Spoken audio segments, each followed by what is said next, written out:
I spent nearly $100 on these Berkley Maxscents to learn how to use them, what you need to know before you spend $15 a bait on these. Let's talk about it. All right, I want to break these down so you don't end up like a bunch of people's comments on videos and Facebook posts saying, hey, I spent $15 on this bait and I got 1 to 3 fish and lost it. What a waste of money. Let's break down the differences between these and traditional urchin baits that are TPE material, why they're different, how you need to rig them, how to store them, what you need to know about them, kind of the pros and cons. And at the end, I will show you a rig where I've caught at least 20 to 25 bass on a single Maxscent urchin and still have it and still fishable. So that's getting your money's worth.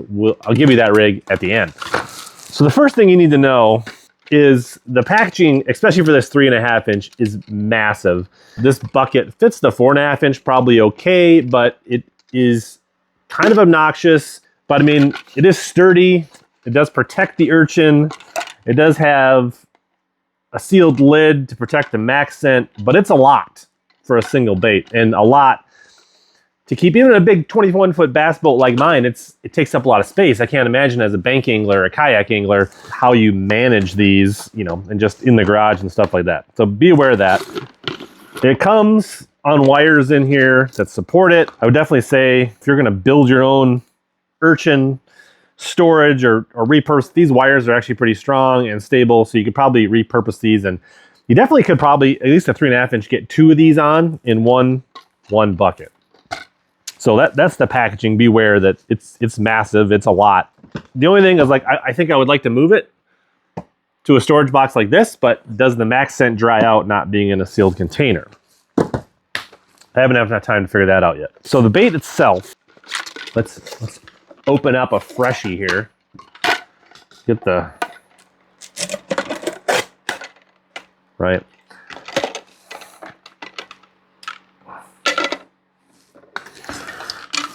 Pull this out. So the first thing you're gonna get a strong whiff of that Maxscent. This smells like your favorite Maxscent in general, flatworm, creature hog, etc.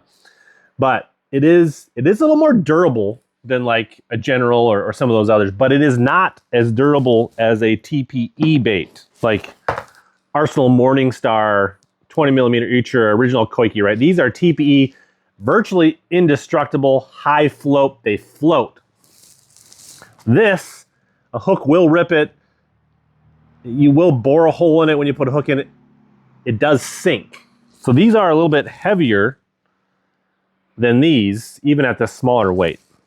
So the pros is that you get the Maxscent flavor and scent for finicky bass that rush right up on your urchin. If you want to fish it slow, that you're probably going to get a few more bites with the Maxscent. It might hold it a little longer to get you to set the hook. Another pro is these likely aren't going to be affected by heat if kept in the container and melt like some of the other TPE stuff. And I don't think they're going to interact with other plastics and melt together. So that could be a pro. The downside is the cost, right? These are $15. You can get TPE baits for like $10 or less, like this Arsenal Morningstar. I'll have links to both of these down below. A regular hook in these baits, I'm just going to grab a random hook here, will absolutely just tear right out. And when you like hook it on a treble hook or a single hook, like it's on there pretty good, but after a few fish, this thing's going to start moving around. It's going to bore out, and the fish is quickly going to throw this, even if you put a little bait tag or a keeper on there. I saw a video where Justin Lucas talked about making like a little rubber band sling with a treble hook. So all that is an option. Rigging it on a treble hook or a single hook like this, even with a bait keeper, is probably only going to get you a handful of fish before your $15 bait is gone. And that's what we want to avoid here. We're going to get to that. The positives, another positive, is this thing's heavy enough that on a hook, you really don't need to add any weights. Most every other urchin that's TPE, I am adding a little Nico weight or an internal weight, either like a little Z-Man Shroom, the Frico weight from Jewel, or doing a little jickerig where I'm hanging a little weight off the front of the hook. You really don't need to do that with the Maxscent. So that's another positive. So quick recap. Cons, huge packaging, pretty expensive, not as durable. How do you keep it fresh, not in that giant packaging? Pros, Maxscent, it might get you more bites. It's heavy enough that you don't need to add a weight. One more bonus tip for this big bucket, like generals that get ripped up or other trailers of Maxscent, I like to keep them to maybe reuse them as little scent things or put them on the back of a hair jig or use them as a trailer spacer or cut them up in bitty pieces and catch crappies and bluegills with them. So this bucket will be a nice place to store and seal if you're gonna save your Maxscent plastics and reuse them. So there's a bonus tip for you. Now let's get into how I am fishing it, the rod, reel, setup, the rig to catch 20 plus bass on a single bait and not to lose it. Oh yeah. Moeba.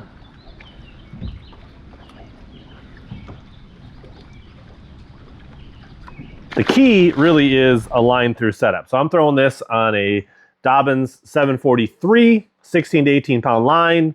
That's what I've kind of been using on this 3.5 inch. I'd probably bump up everything on my setup if I got my hands on the 4.5 inch. This is the key. You're gonna wanna create a line through system for this bait. Otherwise, you're gonna lose it. And I don't really think a single hook is that great. You want the double hook because a single hook can still, I think, rip out of this bait. You want a little mass so it doesn't just slice through your bait. Let's talk about how you get to this. So I found these Ryugi doubles. It's like a little mini frog hook, #1. So it's really like, this one's not truly a frog hook.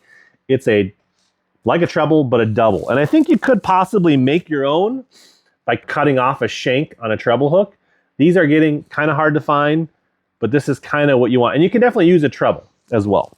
So let's pop this out and show you what I'm talking about. Like most Urchin baits, they come on a peg, so there is a hole. So if you can find that hole and line it up, you take that double end right there and you just work that through the bait and pop it out like that. So now this thing is, it's really hard for this bait to come off this side with those double hooks.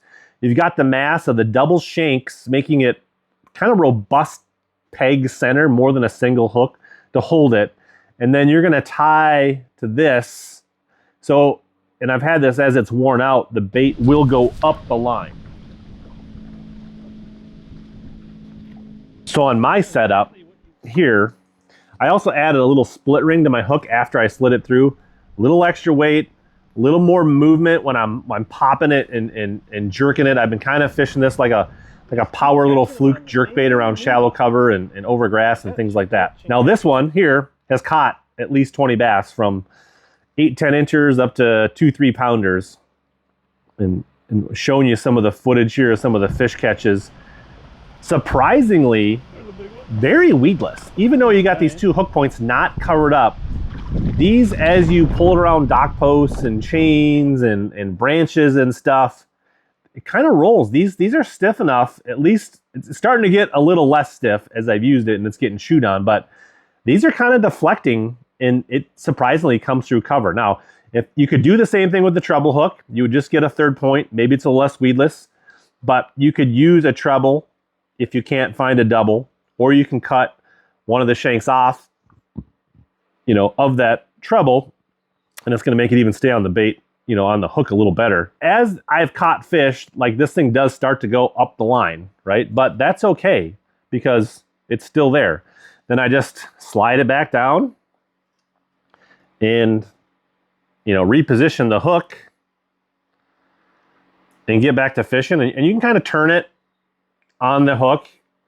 Now this one, I have lost a couple tentacles. I think I'm down 2 arms on my Urchin from just bass and bluegills and stuff chewing on it. And the way I'm fishing this, I'm skipping it, banging it off, trees, docks, ripping it really aggressively, and it's held up pretty good. So this is definitely, I think, the only way that makes any sense if you're gonna invest 15 bucks for a Maxscent plastic and get you know, I think for 15 bucks, you want to get at least 10 fish out of it. Now, will a pike swallow this and bite it off? Yes. And then, you know, with your fancy double hook and your split ring and all that, you're going to be out close to 20 bucks if a pike bites you off. But if you're going to make the investment in the Maxscent, this is the rig. Don't fish it on super light line. This is a power fishing technique. If you want to learn more about how to rig the TPE baits and the other urchins, like the Arsenal Morningstar, check out this video on the screen right here next.